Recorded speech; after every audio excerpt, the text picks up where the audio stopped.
All right. Yeah. There we go. Until he gives me permission to spend, I think, $1,500. Yeah, it can get expensive. I love my bride. Hey, I'm not stepping in the middle of this one. No, don't. I'm just gonna wait. We just gonna see how long this lasts because he got about 3 or 4 now, so he got work to do. All right. We got that. Hey, Leon, Leon, you got to make me look good with the editing, man. Like, work your magic, make me look good. All right.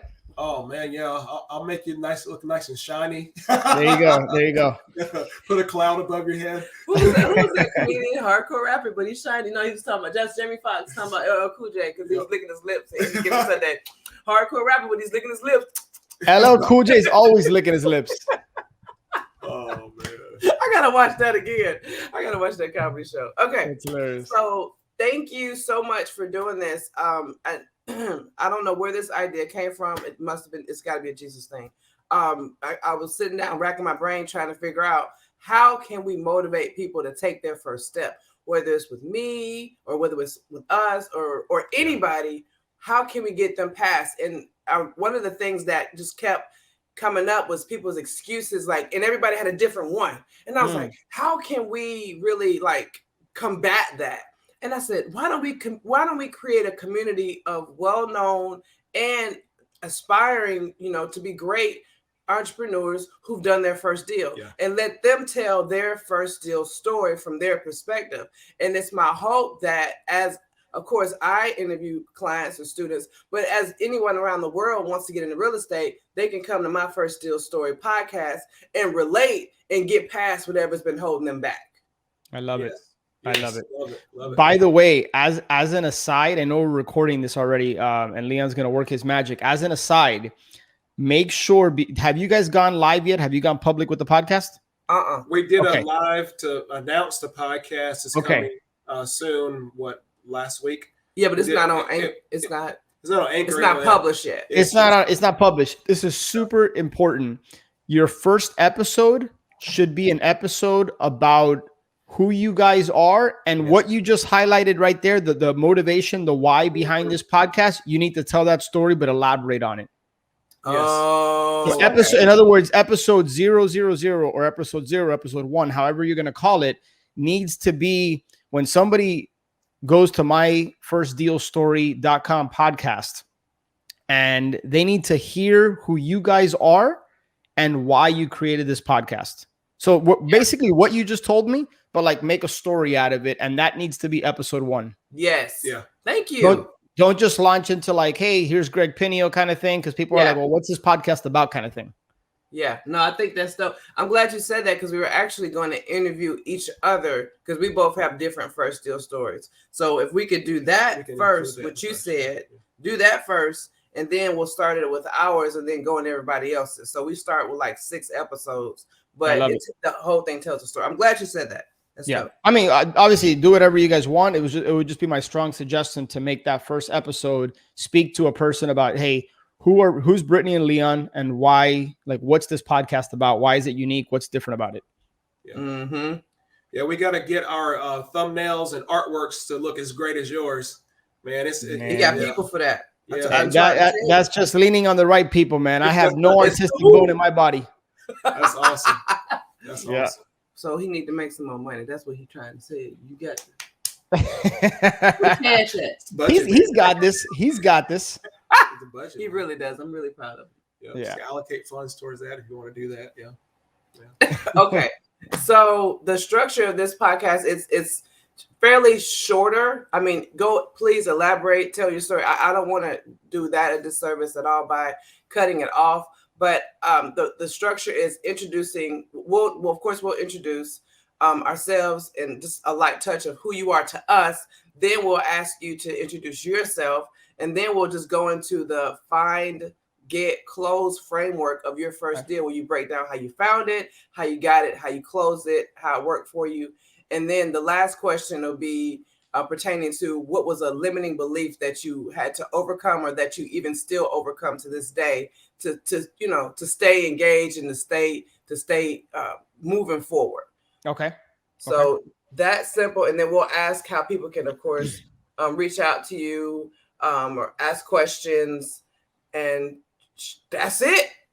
Easy breezy. I'm in your hands. You know me. I'm an open book. So you guys lead the way, and I'll follow. Love Okay. it. Love it. Love it. Wait, let me get my hair right. Your hair's fine. Your hair's good. Leon's the one. Leon's got to get his hair. He's got a little something up here. I don't know. No, I'm yeah, kidding. I told him he was a little fuzzy. We are not editing this. we got to get Leon faded up a little bit. Oh my goodness. Yeah. Well, I'm just kidding. I'm just messing with you. I love our coach. He's awesome. He's awesome. Proof, and that's what you need. Mm-hmm. All right. So you want to pop off, or what you want to do? Oh, that's a pop off. Me snap on you real quick. Yeah. Let's go. All right. So let's do this. You want me to do it? No, I'm starting. You sure? You're not raspy? It says Leon and Brittany Thompson. This is gonna be the vibe with this podcast because she's killing it super. Like, I feel like it was rigid. I want to have fun. I want to laugh. Have fun. Oh, yes. Thank you. There we go. All right. Let's kick it. All right.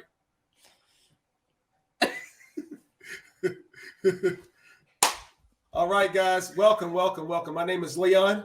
I'm Brittany. And welcome to myfirstdealstory.com. We're pleasure to be here with Alex Pardo. Yeah, let's go. He's going to be killing it today, and he's going to tell us a little bit about his story. It's such an honor to have him here. He's actually one of my personal mentors, bringing out personal mentors and coach. He'll tell you a little bit about how we found him, how we got connected to him. But guys, it's my honor and my pleasure to have Alex Pardo on this podcast today. Woo! Alex Pardo in the building. You know, I had to ad-lib a little bit. It's the respect. You guys are amazing. I got to tell you, and you know, I've been on a number of podcasts before, and I don't know that I've ever been as proud to be on one as I am to be on this one, because I've been able to walk alongside you guys for the last couple of years, and there's been so much growth and maturity. You guys are incredible people. You have huge hearts, both of you. And it's just awesome to support you and watch you guys grow. Oh man, thank you. You were the bomb. I mean, I feel like we should redo the intro just to make sure we give him more credit. Like, because he's just passing the ball. Please, this isn't even about me at all. So. Where's that special effect button, real quick?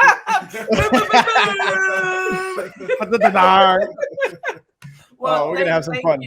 Thank you for your time. Yeah. We appreciate you being here, and I really can't wait to dig into your first deal story. So, without further ado, tell them who you are, where you are, and let's get into this thing, man.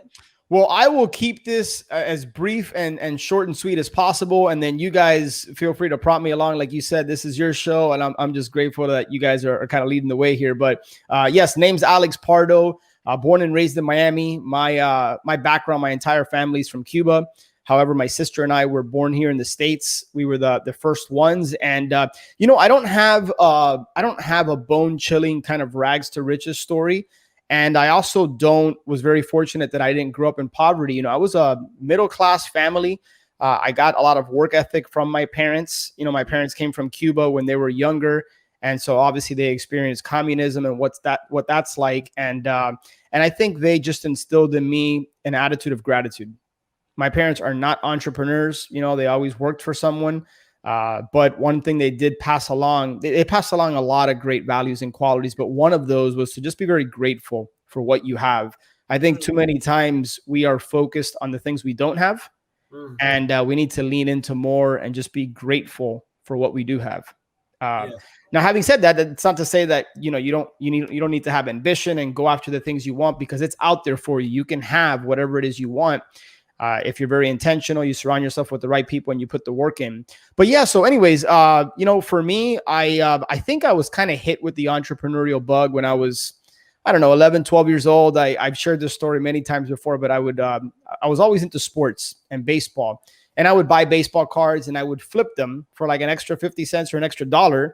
And I kind of liked the idea of buying something and then making a little bit of money.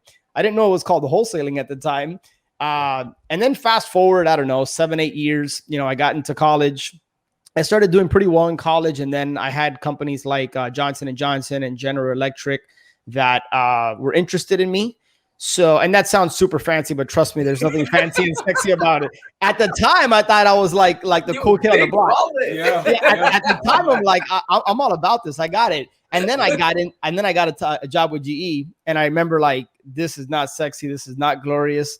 You know, I was averaging, I don't know, at 22 years old, I was working for corporate America. I was averaging 70, 80 hours a week. And yeah, and I've always been someone, Brittany Leon, that I've been pretty decent. I'm bad at a lot of things, but I'm pretty good at a couple of things. And one of those things is knowing what I want and then figuring out how to reverse engineer the process to figure out how to get to where I want to go. And I looked at my boss all the way up the ladder to where one day I aspired to be. And it was just so clear cut for me. I'm like, that's not the kind of job I want. That's not the career I want. And that's not the lifestyle I want to have. You know, where you barely get to see your family, you know, holidays you're working. That wasn't for me. I always knew God had something bigger for me.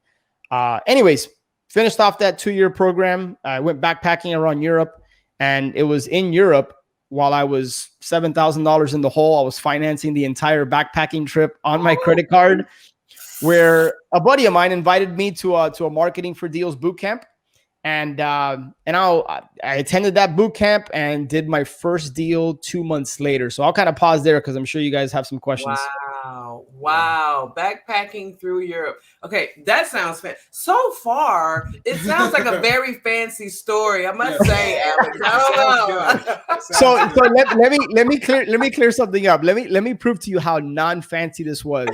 I have legit, this is true story. I have pictures. I have slept under a bridge. I have slept outside of a hostel door.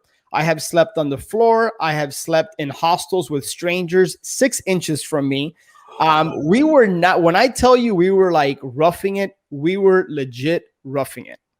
I've slept under the rain. So don't get it twisted. We were not staying like in nice hotels or even the Holiday Inns. Like we were roughing it for 3.5 months, but I was single. I was young, and it was a different time of my life. So I'm grateful for that chapter of my life.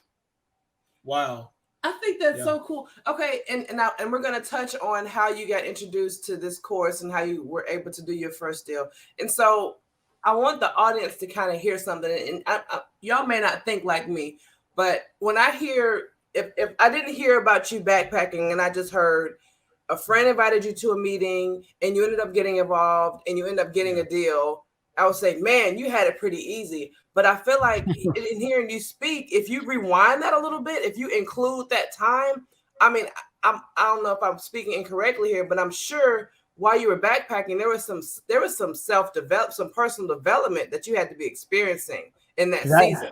Yeah. So let me just share something. I think this is important to add for context. You know, you're right. I think the way I kind of just quickly glossed over a lot of the pain points, it sounds like, oh, this dude was like living life, going from country to country. He comes back to Miami, he does a deal. Let me just share with you that when I left GE, I was 25 years old. I moved back into my parents' house at 25 years old. And I don't know about you, but for me, that's not how I drew it up in my head. It wasn't like, oh, I'm going to graduate, double major. I'm going to go work for this great company, and then I'm going to quit and then move back into my parents' house with not much money to my name. In fact, quite honestly, I kind of felt like a bit of a failure at that time. Yeah. But I knew that there was something bigger for me. I just didn't know what that was. And I was kind of trying to figure myself out if that didn't make any sense. And so I had this opportunity to go backpacking. It's interesting you said personal development, because up until, and I don't think I've ever shared this on my podcast, which is really interesting. I was 25 at the time. I had probably read, I could count on one hand how many books I've read from the age of 1 to 25. When I was 25 backpacking around Europe, I read a handful of books, Think and Grow Rich being one of them. And that was the genesis of like me getting immersed in personal development and having this like deep desire to be the best person I could possibly be. Wow. That's so good. It is. So it just to highlight the importance of, no matter if you didn't start getting into personal development, and speaking to the audience, no matter if you didn't start getting into that personal development, whether you entered real estate or before you entered real estate, it's a non-negotiable. It has to happen to have that success. Yeah. So I hope that people hear that they don't hear bits and pieces. You can't cheat it. There is some real estate in the mind that has to be rewired. Look, correct. Wells have to be dug. Yes. Stuff got to be removed. Stuff got to be planted in order to assist on that journey to success. So I wanted to make sure that they were blessed by that piece. So they hear your story, but then they hear in the underlying, okay. Part about Think and Grow Rich is also too about growing inside. Yes. Not about just growing your wealth and growing things that you possess. It's about growing in your mind. What's in between this 6 inches of real estate, between your ears. Yes. That's the most valuable. And that's so well said, Leanne and Brittany. I appreciate you guys filling in the gaps, because that is the most valuable real estate you could possibly possess. It's what's in between your ears, because it's one of my favorite quotes. And I don't know if it was Thomas Edison, or I'm probably butchering who said it, but whether the man that thinks he can, the man or woman that thinks he can or thinks he can't, they're both right. So choose wisely. That has always resonated with me. 100%. And it's biblical. Yeah. As a man thinketh, so is he. Yeah. So I mean, it comes. The wisdom comes from. So you can only get so far. True. So thank you for allowing us to go deeper there and sharing and being transparent there. So now we can talk about how you found God and close your first deal. Talking about this course. So how did we get from backpacking to now I'm sitting in this training? Is this a ticket thing that you had to purchase? Yeah. So check this out. So I'm in Ibiza. And I'm 25 years old. I'm single. I'm with another buddy of mine. We're partying. We're in Spain. And once a week, I would stop into an internet cafe and I would check my email. And in this email, a good friend of mine, Ray Gonzalez, who I've had on my show, he said, hey, there's this Dave Lindahl, who's a big commercial apartment guy. At the time, was putting on a 2-day boot camp in Atlanta called Marketing for Deals. It was $997. All right. Now, again, for some people, that may be a lot of money. For others, that's nothing. For me, that could have been $97,000 because I was in debt. My net worth was negative $7,000, and I was moving back in with my parents as soon as this trip was over. Like, just not a good look, right? But I knew that, to me, that was like, we have these defining moments in our life where you can like take the road less traveled, as Robert Frost talks about, or you can go this way. And for me, I'm like, if I don't do this, what am I going to do? And the pain of actually going out and getting a job was greater than anything else I could face. Yeah. And so I said, I'm going to do this because I've always been interested in real estate. One of those handful of books that I read when I was out there was Rich Dad, Poor Dad, like so many others. And so I was very intrigued by real estate. And we've all seen that quote of what percentage of millionaires and billionaires have real estate in their portfolio. And so I knew real estate was it for me. And so I said, okay, if not now, when, right? Like, you can't just talk about it. You got to be about it. So paid the $997, put it on my credit card. I think it was like a $10,000 limit at that point. Now it was at $8,000. So I had a couple grand left for some marketing. And it was all about marketing for deals, door knocking, direct mail, cold calling. There wasn't text messaging back then, but those were the three main ways that they taught marketing for deals. And I got back home, Brittany and Leon, this is so ghetto, but it's the truth. I'm here for it. I'm going to keep it real. It was a binder. It says marketing for deals, right? And there's different marketing ways to do deals. Postcards was in there, yellow pages, like stuff like that. There was a pre-foreclosure letter. It was a very simple letter. I didn't even think to just open up the binder and then take the thing out. I literally ripped it out of the thing.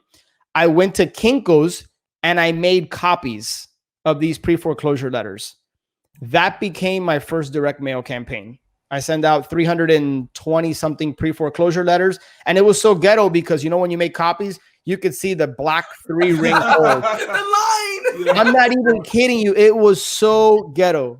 Oh, man. But that's what it was. It wasn't perfect. No, I love that. Oh, no. And just for this 1 second, let's talk about it.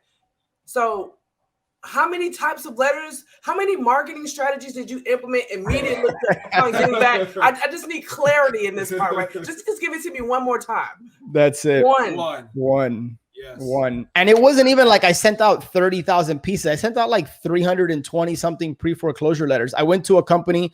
One of the things I learned at that boot camp, a company called Foreclosures Daily, which I think is still around. I bought a pre-foreclosure list from them. I went to Office Depot. I bought some envelopes. I got some stamps. I went to FedEx. I printed out a bunch of copies, and then literally at my parents' dining room table, which they still have, is where I started direct mail. Yeah. Wow. That's one thing that I want our listeners to really understand is that you've got Alex Pardo here saying that he focused even in the beginning on one channel of marketing. There's so much gold in that. Yes. It's like, don't get distracted trying to spread yourself thin, yes. trying to do 10 different things in marketing. Focus on one thing, get really good at that.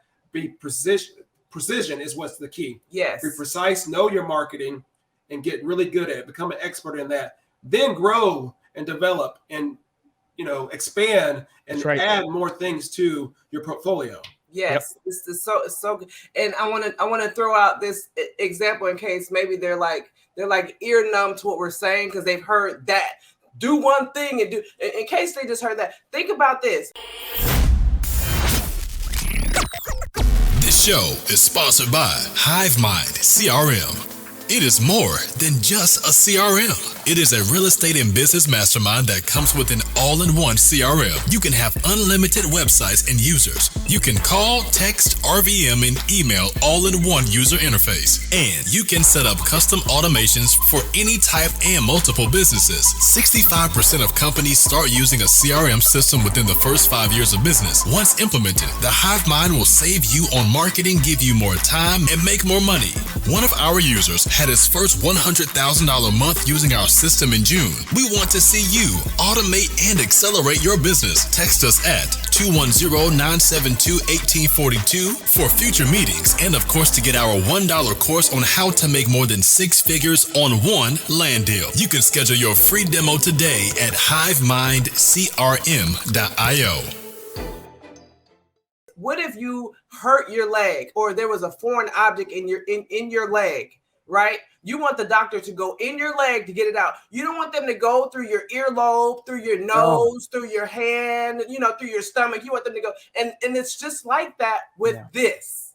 Yeah, that's right. So I hope they hear that. Keep going. Yeah, no. So look, I remember being super fearful of just, like, okay, these people are going to call me. And then what am I going to say? So I said, I'm not going to worry about that for now. Let me just get the letters out because now I'm putting myself in a position and an environment where I just have to figure things out. And in that manual, there was a script, right? Like, here's how the conversation should go kind of thing. But there was some natural fear inside of me. But again, I kept going back to, Tony Robbins talks about like, is the pain of doing something greater than what you ultimately want? And for me, the pain of going out and getting a job was like, that could have been death to me. Like that, I would have been the ultimate failure in my head. That would have been the story I would have told myself. Yeah. So guys, I sent out 300 and something pre-foreclosure letters from this foreclosures daily list that I bought. And it wasn't till about 4 or 5 days later that calls actually started coming in. And I remember fumbling my way through conversations, stuttering, just sounding like a complete rookie, like making every mistake in the book, not knowing what I was doing. Like you could tell I was probably reading from a script. And, but from that one campaign, I got 2 appointments. I got 2 appointments. Wait, hold on. Awesome. We don't want to miss this part either. I love that we can dissect it. This is so good. So how many conversations was it like?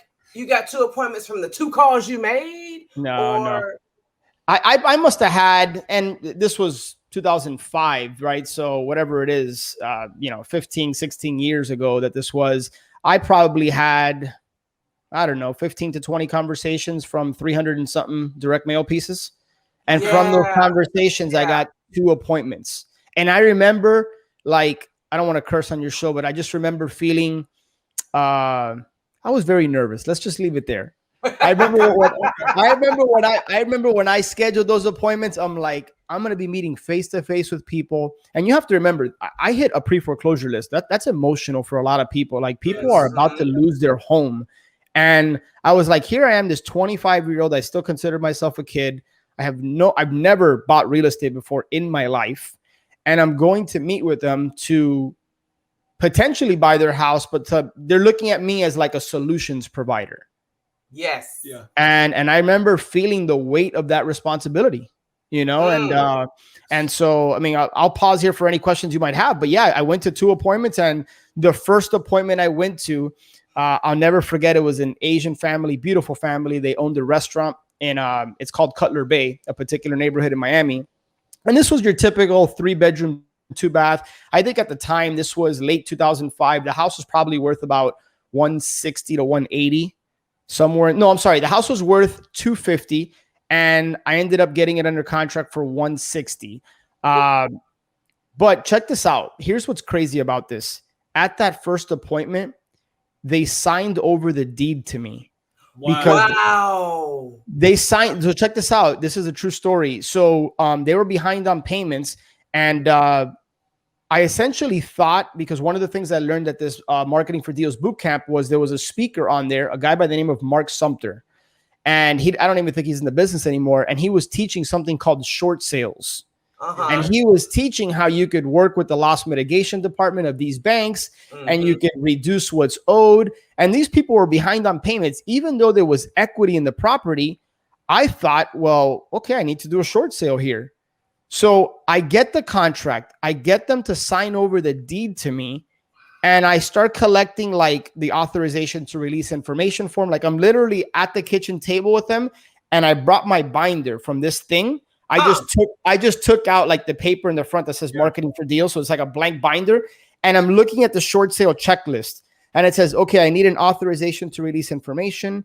I need this, I need that. And I'm legit looking at this. Okay, here's what I need. And then here's the form.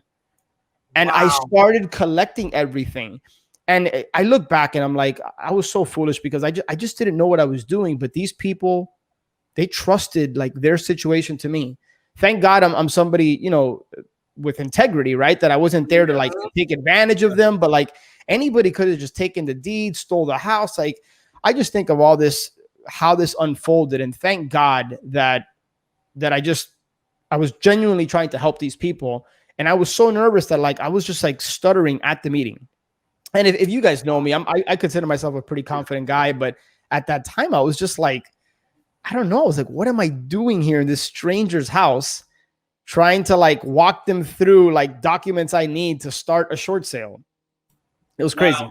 Wow. So all I can say right now, Alex, I have so many questions to dig into, but I want to definitely just pick out one thing that the listeners need to really hear is what I'm hearing from you is you took a massive amount of imperfect action. You weren't waiting to get everything right with a phone script. You weren't ready. You weren't trying to get everything right with how am I going to talk to him when I get there? Yeah. Yes, you were a little bit nervous, that you had maybe a little bit of doubt, but you took the action. Like you were focusing on what you did not want to do. You just like, I'm not going back to 9 to 5. I'm not going back to that job. I got to make this work. Yeah. And so with that, you took a whole bunch of action, which man, you probably blessed so many people because of that. As a result of that. And another thing, how easy would it have been if you didn't have that binder? If you just said, I'm just going to do real estate and I'm not going to invest in myself. I'm not going to invest in education. I'm just going to go in this whole thing blind. Yeah. You would have had a reference.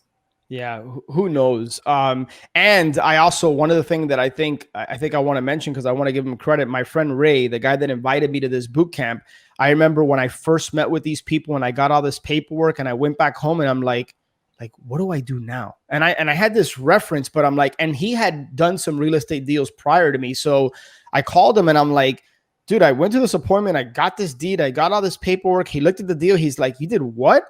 And long story short, there was so much fear that I would like fumble this thing up and screw it up for these people and screw it up for myself, quite honestly, because I needed this thing to work. I needed to, to help them and make money at the same time. I brought him in as a partner to this deal. And from that point forward, we kind of like spearhead the whole process together. But yeah, from there, it was just funny. What I could pay to listen to my conversations with the loss mitigation department and what they might be thinking, because I was operating off of scripts. from this Wow. manual, just trying to negotiate a short sale. 48 That's hours earlier, I didn't even know what a short sale was. You know what I mean? It's like, and here I am calling the bank, and they had a first mortgage, a second mortgage, and trying to negotiate these short pays. Long story short, we got a successful short pay. We ended up making $44,000 in the deal, which I split with my partner. Oh my God! And, hold on, wait a minute. $44,000. Do you know how much? deal? Wait, Yeah. hold on. Do you know how much the average American makes between 35 and 40,000 a year, working Wow. 40 hours Wow. a week, 50 plus hours, 50 plus weeks out the year? Yeah. Y'all hear that? That's real estate, baby. Mm-hmm. Keep going. That's it. That's what it is right there. And so that $22,000 I made, I took half of that and I put it back into marketing. And I said, if I could make, with the help of a partner, if I could make 44,000, and I was so naive, guys, that I thought, well, damn, all my deals from here are going to be like $40,000+. My next handful of deals were like between 5 and 12. So I don't want to like make it sound like I'm patting myself in the back, like I knocked this thing out of the park. The only reason we were able to like do that is because we actually like negotiated with the bank, and we got them to accept less than what was owed, and we ended up wholesaling it to a cash buyer, and we made a pretty decent spread. But the next handful of deals were just your typical, wholesale assignment fees that I was making like between 5 and 12 grand on. So I have a question. You know me, I'm a details guy, and I Yeah, know that some of my listeners, or some of our listeners on here, are going to be like me. From the beginning of actually sitting down at their home to actually closing, how long did it take? I met with them end of October of 2005. We closed mid-January 2006. So it was about, what, 2.5 months? Hey, that's incredible. Yeah. It took me almost a year to do my first deal. Yeah. And I had no blueprint. So I would have paid $9.97 all day long to close in 2 months. Yes. To make guys, all day. Had it not been for that decision, it probably would have taken me 2 years to do my first deal. Like I know I would have figured it out, but I would have figured it out like with a lot more brain damage, a lot more like just lessons learned, mistakes, probably money lost. So invest in yourself. That's the best. I was just talking to my daughter, I'm talking to my daughter. I'm teaching her about money and being a good steward of money. And I'm trying to teach her, she's 4 years old. I'm trying to teach her the best investment. Do you know what an investment is? And I kind of like define what an investment is. I try to break it down for her. I said, the best investment you can ever make.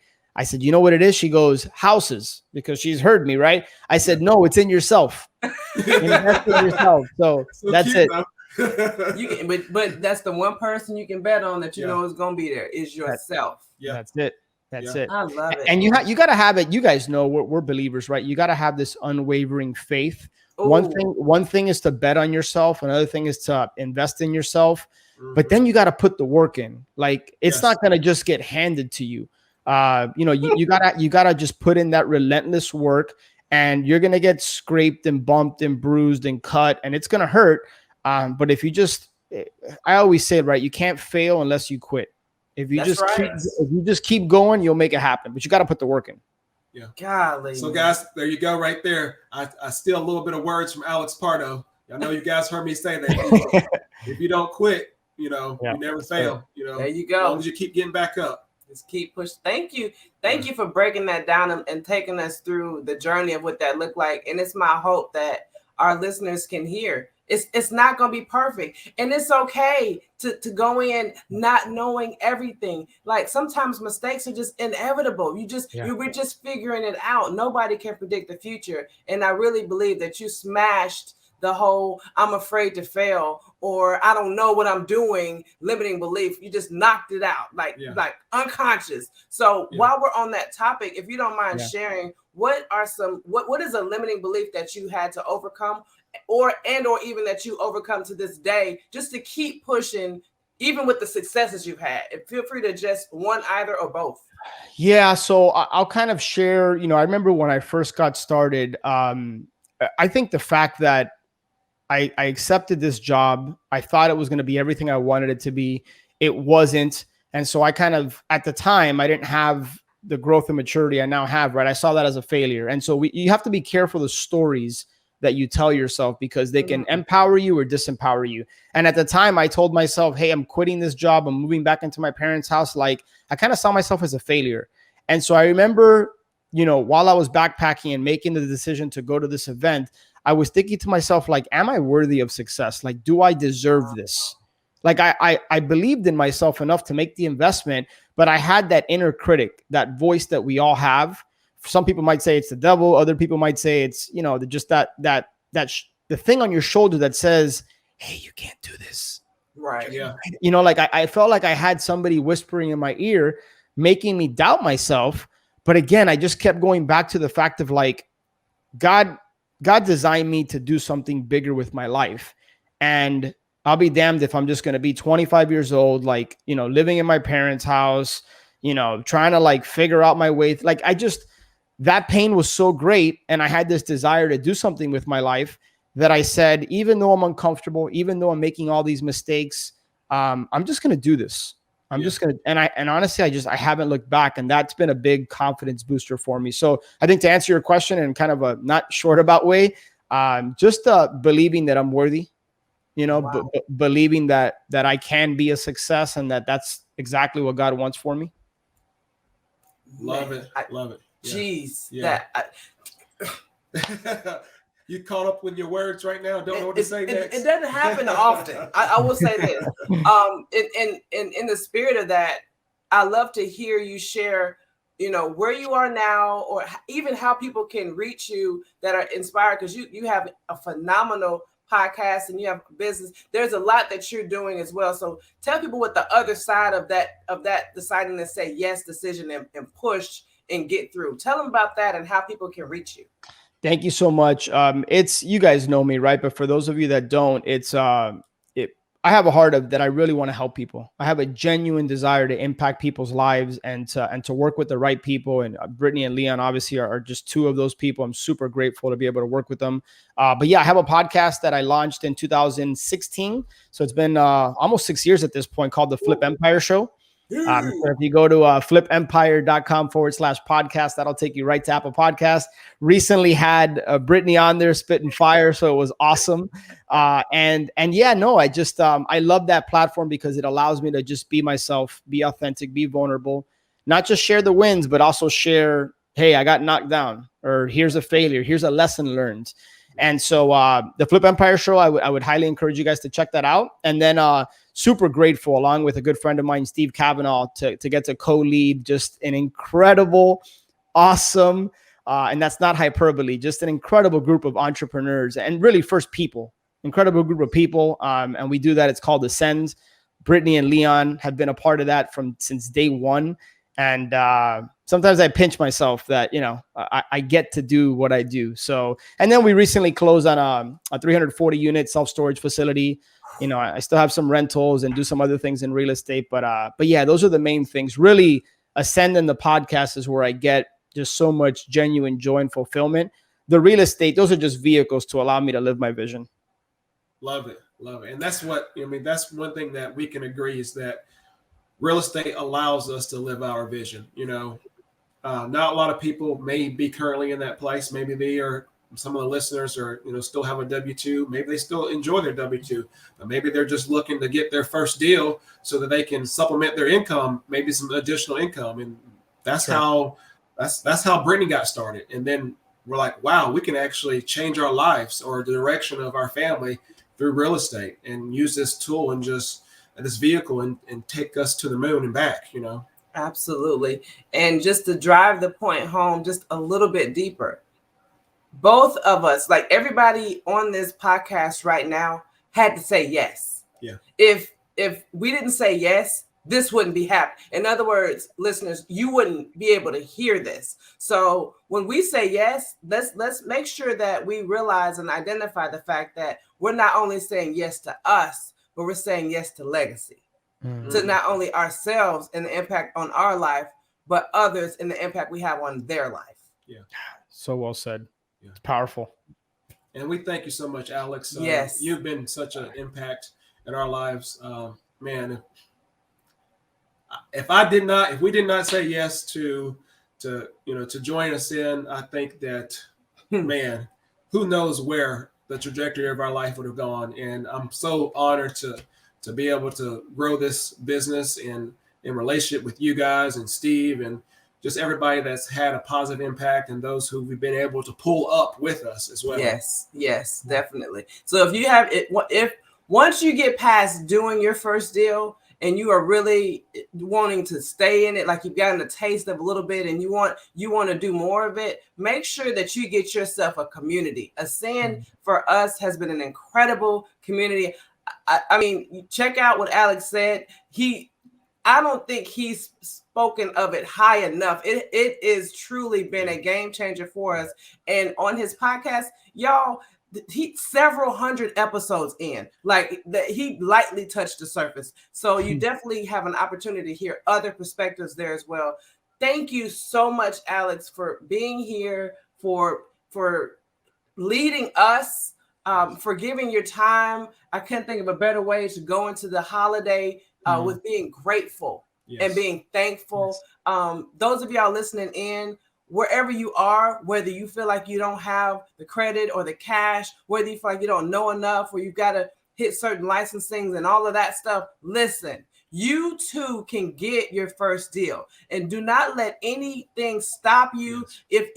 Look, he touched on several things. Being the firstborn in his family in America, they came from Cuba. Like, there are so many things that he had to overcome in culture, environment, and talking to people and connecting. Like, there are so many unknowns, y'all.